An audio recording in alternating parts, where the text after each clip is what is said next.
Humbling of Indra, the March of Ants. This Hindu myth is the story about Indra and Vritrá, the battle between the divine god and demonic asura, the struggle between good and evil. Vritrá, a monstrous demon, was conjured up by Tvashtri to seek revenge for Indra's slaying of his son, Trisiras, who was a pious Brahmin, whose growing power worried Indra. Vritrá took the form of a fearsome dragon, and sat atop the Himalayan mountain, blocking all the waterways to heaven and earth. To prepare for the showdown with the colossal serpent, Indra guzzled down plenty of soma, a sacred drink.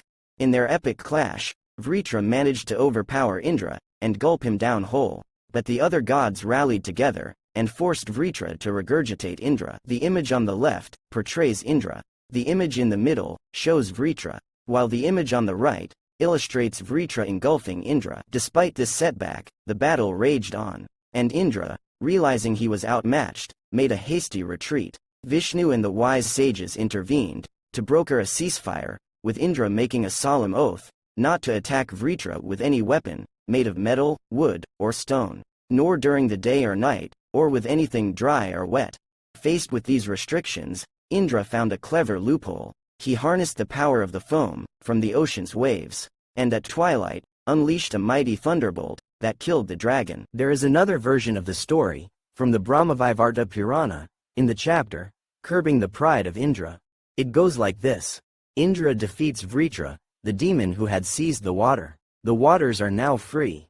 Elevated to the king of the gods, Indra decides to commission a magnificent palace, from the heavenly craftsman, Vishvakarma. Filled with pride, Indra continues to demand more and more improvements for the palace.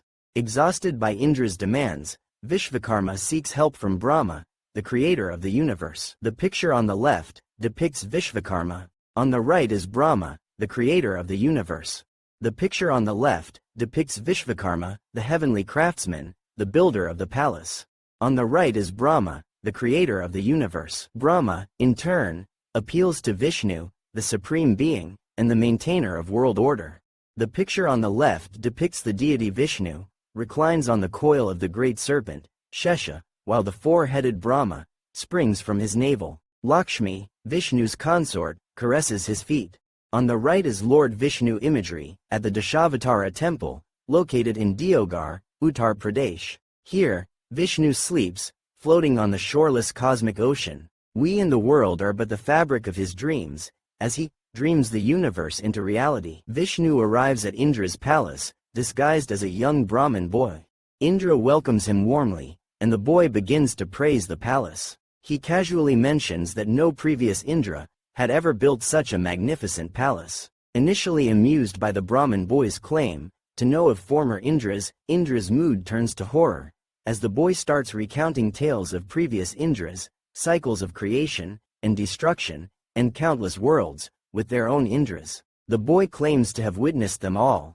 During his speech, a procession of ants enters the hall, and the boy laughs. Indra, humbled, asks the boy why he laughed. The boy reveals that the ants are former Indras. The picture below shows the march of ants. Suddenly, Shiva, the destroyer of the universe, appears, in the guise of a hermit, with a unique feature on his chest, a circular cluster of hairs, with a gap in the middle. And Shiva explains that each hair represents the lifespan of an Indra, and when one falls, a new Indra takes his place.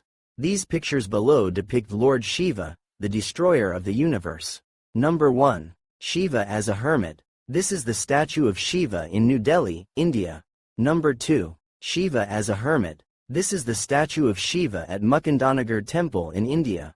Number 3. Shiva as the Lord with all the characteristic qualities of Lord Shiva. Number 4. Shiva as the cosmic dancer. This statue is in display at Los Angeles County Museum of Art. Realizing the transient nature of power and wealth, Indra releases Vishvakarma from any further work on the palace. He decides to renounce his lavish lifestyle and seek wisdom as a hermit. His wife, Shuchi, alarmed by this decision, seeks advice from the priest Brihaspati to change her husband's mind. Brihaspati teaches Indra to find balance between spiritual pursuits and his duties as a king. In the end, Indra learns to pursue wisdom, while still fulfilling his responsibilities as a ruler. These pictures depict Shuchi and Brihaspati. Number 1. Watercolor painting of Indrani, also known as Shuchi, from Nepal, around the year 1800. Number 2. A status of Indrani, also known as Shuchi, from Nepal, between the years 1500 to 1600. Number 3. A monument of Brihaspati, now in display at British Museum. Number 4. Watercolor painting of Brihaspati, in early 19th century. Here is yet another version, the American version, titled, The March of Ants. In the annals of ancient lore, there arose a tale of cosmic strife and celestial ambition. It began with Vritrá, a fearsome asura, born from the forge of Tavashtri's vengeance. His fury ignited by the slaying of his son, Trisiras, a virtuous Brahmin, whose burgeoning power threatened the reigning king of the gods, Indra. With wrathful determination, Vritrá assumed the form of a colossal dragon, and ensconced himself upon the lofty peaks of the Himalayas, obstructing the flow of waters that traversed between the heavens and the earth. Indra, fortified by the mystical elixir of Soma, embarked on a harrowing battle against the monstrous serpent. Despite his valor, Vritrá emerged triumphant, swallowing Indra whole. Yet, the other gods intervened, compelling Vritrá to regurgitate the divine monarch. The conflict raged on until Indra, aided by the sage counsel of Vishnu and the venerable rishis, finally vanquished Vritrá with a thunderous bolt of lightning, cast at twilight's edge.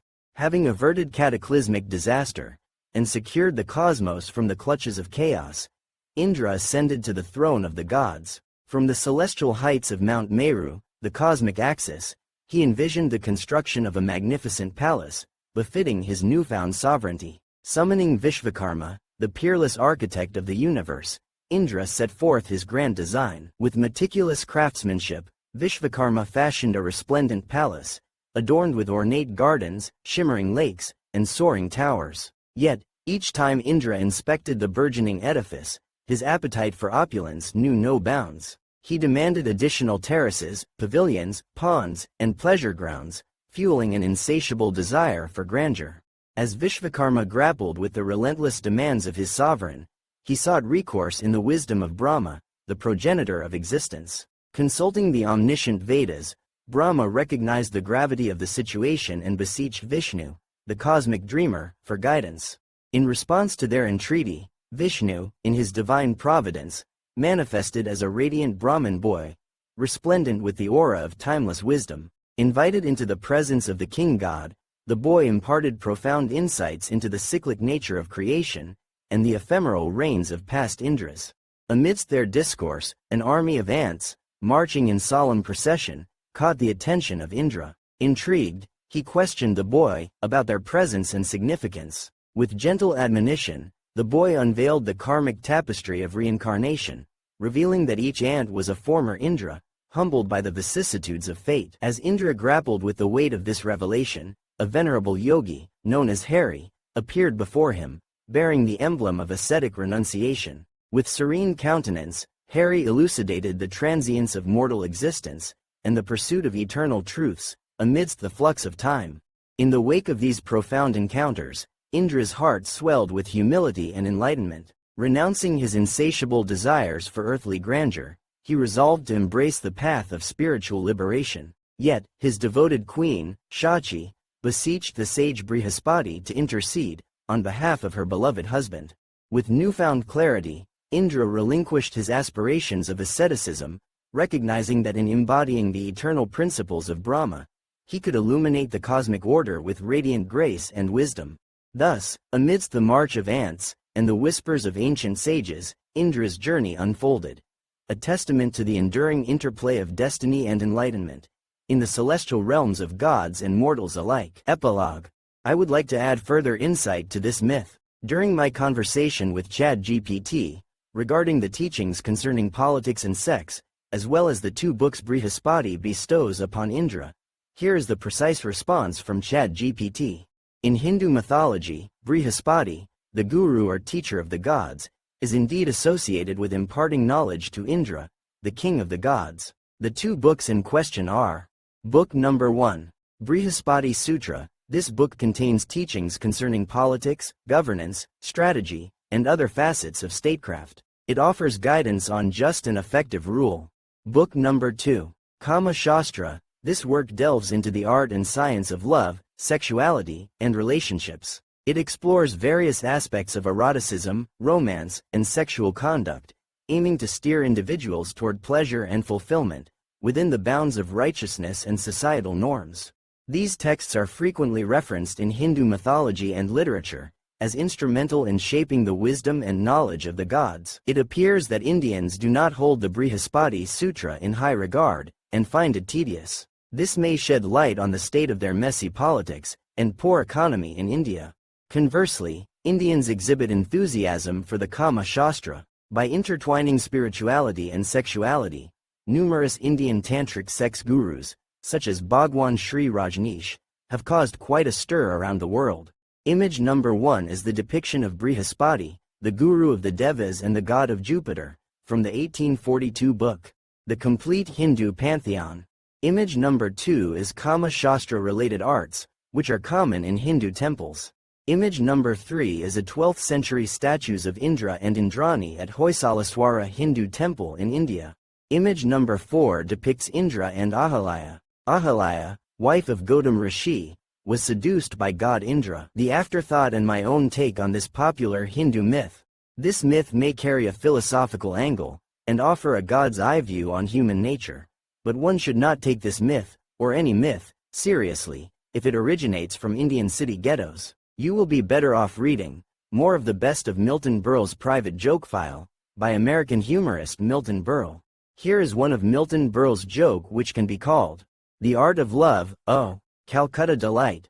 The girls in Professor Albertson's class resent the way he keeps introducing sexual innuendo in his lectures. They agree to walk out the next time he says anything sexual. The next day in class, Professor Albertson is discussing India, and can't help but introduce sexually explicit material. Indian men, he mentions, are notorious lovers. Some of them are able to maintain an erection for days. With this, the girls jump up and start to march out of the room. The professor says, "Don't rush. The next plane to Calcutta isn't until tomorrow morning." The end. This is my second YouTube video. I hope you enjoy it. In the next videos, I will discuss logical puzzles, political logics, philosophy, and mythology. My plan is to explain these serious topics in a simple, precise, humorous, and interesting manner. Please like, share, and subscribe for new video updates. Thanks.